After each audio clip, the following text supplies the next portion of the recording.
A.J. Kanell here, pleased to be joined by the new head coach of Siena basketball, Carmen Maciariello, the 18th head coach in Siena basketball history. Coach Carm, congratulations and welcome. Thank you so much. What does it mean to you to, after a long time in this journey as an assistant coach, to get your first head coaching opportunity at a place where you went to school and graduated? It means the world. I mean, this is a dream come true. To be able to know what it means to wear that jersey, to have that Siena across my chest. As a player, I got to experience it. The fan base is amazing. The arena is amazing. I mean, it's a dream come true, and it gives hope to all those guys out there that have aspirations and do things the right way and haven't gotten that break. It's been a long road. It's been a difficult road, different trials and tribulations. But when it's done, just the amount of love and support I've gotten from so many people that I've helped over the years without looking for anything back, it just goes back to that old mantra of giving of yourself. And I think that's kind of what makes it so special, because that's the Franciscan way as well. You're not really worried about yourself or any accolades or anything. You're just worried about helping people.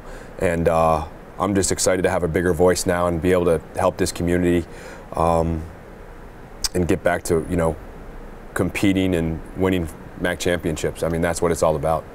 Well, way back in the day, you won a sectional title at Siena. When you think about basketball in the capital region in general, because you have strong ties here going back a long ways, what do you think of when you think of basketball, not only here at Siena, but just in Albany in the capital region? Oh man, I grew up wanting to play for Shenandoah right as a little kid. You watch that high school you're going to go to, you watch their varsity play, and James Zulo, who's a legendary Hall of Fame coach, was my coach, and I was able to watch him, and luckily I was able to play for him and help win a sectional title in 1996. But I grew up, and it's funny, I'm working on my speech for the press conference, and I'm going back and forth about different things and my first experience at Siena as a camper for Mike Dean, and just different thoughts. But I remember the first game I went to was in the Arc against Fairleigh Dickinson, and that was back when the Arc had a rubber floor. And so, I remember that, and it was just still that fan base, resonates in my head. But so just those guys, Mark Brown, the first, it's actually funny because, Jalen Pickett was first team all conference and MAC Rookie of the Year, and the only other to do that was Lionel Simmons. Well, that was my first MAC tournament I went to, and my dad took me down to the Knickerbocker at the time. And so as a kid, I watched Siena and Mike Dean beat Tulane in the Knickerbocker in the NIT, and I watched them beat Bradley in the Glens Falls Civic Center. And so just so many different emotions and thoughts going through my mind. But when it's all said and done, I'm just so proud and thankful to be here and be in a community where, I feel that love and that energy and that passion, because they all know what Siena basketball is about.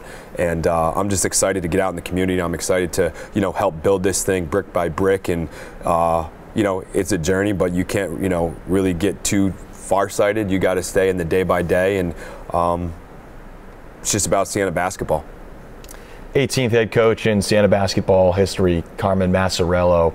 And one of the other things I wanted to talk about is just your journey, which you reference as an assistant coach. And, people were well aware, I think for the people that were following Siena closely last year, they were aware that you were the defensive coordinator of last year's team. But over all your stops as an assistant, I'm assuming you've done a variety of different things and had a variety of different roles. So tell us about some of those roles and some of the things you picked up on over the years.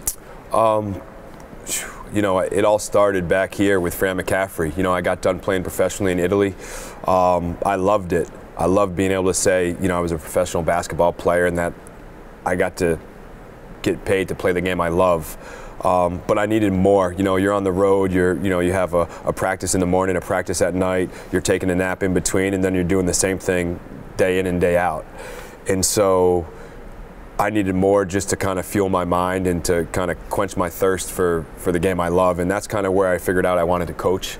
I went from 4 different cities in Italy, from Sicily to Massafra, outside Milan, Bologna, and I was able to come back, and Fran happened to get the job here, and he needed a local guy, and you know, it just kind of worked. And so from being a director of ops, and that was, you know, all these guys have it so easy now, these administrative guys, right? Everything's on the video, everything's, you know, on Synergy, and you can download. I was cutting VHS tapes on two VCRs, and I was putting in FedEx envelopes, self-addressed, to 20 different schools that needed our game tape the next day, and I had to drive to the airport to drop off tapes that had to go on a plane to get dropped off at a hub, and I had to go to a manager's house to pick up VHS tapes down in Poughkeepsie because the Marist games were always streamed on their local TV, so we always wanted to make sure we had those games early. And I learned so much from Fran, and just how diligent and how meticulous you have to be if you want to win championships, and that detail has driven me. And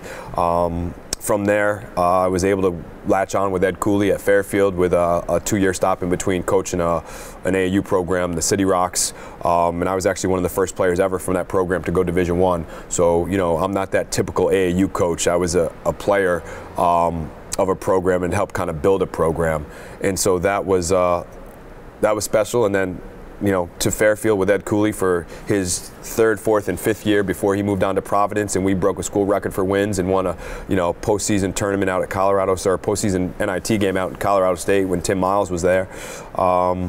To going to Providence briefly, and then being able to go to Boston U with Joe Jones and win a Patriot League championship and coach some good players there. Maurice Watson, Cedric Hankerson, Daryl Parton, Don Morris, DJ Irving. I mean, we just had so many players, and we were able to do special things there. In our first season in the Patriot League, we won that championship. I had turned down a job at Virginia Tech working for James Johnson. I didn't want to go to the ACC. I didn't think it was the right move for me at the time. And it proved to be right, because then that season I met my wife, Laura, in Boston. So that's just, you know, everything happens for a reason. I'm a firm believer in that. You know, before this, I was up for jobs. Before I came to Siena, I was up for jobs in, you know, for a Big East school, a Big Ten school, and you know, it didn't happen. But you know what? Same thing. If I didn't come here last season and be the defensive coordinator and help get this program back to where we know it can be, and continue this trajectory, I wouldn't be sitting here today as your coach. And so I'm just very thankful that, you know, hey, you try to do things and you try to think and do things the right way, and hopefully that it holds true that, you know, you just treat people the right way in everything you do and whoever you come across, and when it's all said and done, it happens for you. You addressed there at the beginning of that answer, you know, why you originally got into coaching. Now that you've been doing it for such a long time as an assistant, what's your favorite part about coaching college athletes and coaching college basketball? I would say that's a great question. I do it for the guys. I do it. I love the players. I love being in the gym. You know, Siena basketball is a players program. There's nothing else. It's always been a players program. You know, Billy Harrell, Mark Brown, Doremus Bennerman, Kenny Hasbrook, Edwin Ubelis, Ronald Moore, Alex Franklin. I mean, the list can go on and on. Ryan Rossiter.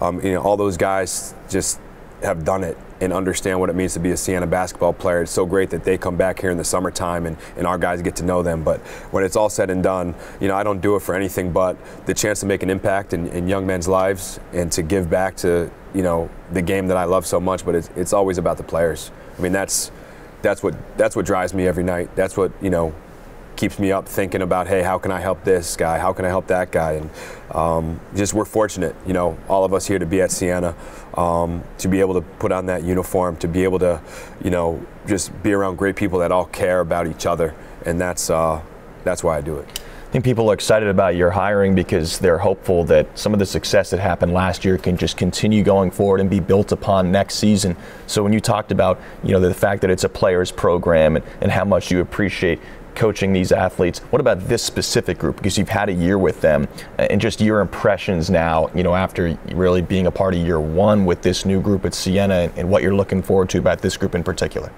Oh man, we just have a great group of guys, selfless individuals. No one cares who's getting the credit. You get guys with many accolades and, you know, coming from ACC programs and coming with, you know, just tremendous notoriety, and they don't care. They want to come here, put in the work, and, you know, when I met with these guys the other day, I said, hey, nothing changes. Nothing changes at all. We come here day by day, minute by minute. We're doing what it takes to win a championship, and that doesn't stop.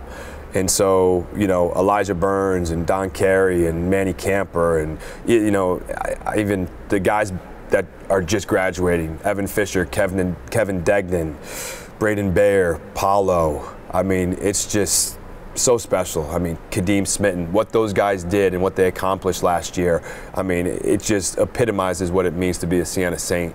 And so, you know, I just have that picture etched in my mind. I want to get it put in the office. It's just Kadeem diving for that loose ball.